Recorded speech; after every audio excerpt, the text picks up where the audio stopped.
The waters of the South China Sea could soon be heating up once more. This week, the South China Morning Post reported that the United States and the Philippines discussed the placement of an upgraded high-mobility artillery rocket system, HIMARS, in the contested body of water to defend against China's militarization of its artificial islands in the area. The report, however, said Washington and Manila failed to reach a deal because the Philippines cannot afford the expensive HIMARS.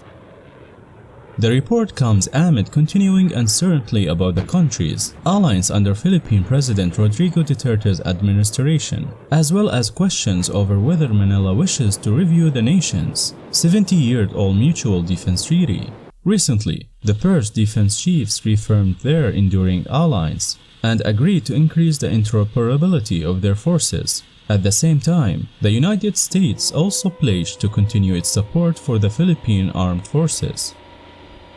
Earlier this week, the two countries also kicked off the Balitican military exercises, which have featured new US fighter jets, as well as greater participation from the Australian military and observers from Southeast Asia.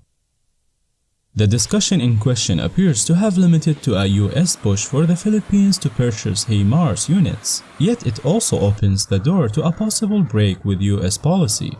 After all, any potential US military deployment in the South China Sea, whether with HIMARS or something else, would go beyond the freedom of navigation operations the United States currently conducts in the area. By increasing its military presence, the United States would bolster the Philippines' maritime claims and perhaps deter China from making more inroads in the South China Sea, something that Washington's present operations in the waters are failing to do.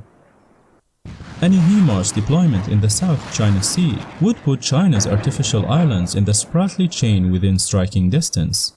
Given that such weapons could upend the balance on the waters, the Philippines and other neighbors the United States could approach for a possible sale are likely to consider the deployment of HIMARS units very carefully. Manila has balked at the price of the system, but such is Washington's desire to roll back Beijing that it could offer a discount to ease the Philippines' financial concerns. If Duterte's government ultimately agrees to deploy HIMARS units, it would also represent a major change in its own relationship with China, as Manila has recently been pursuing detente with Beijing and a soft response to China's militarization and great assertiveness in the South China Sea.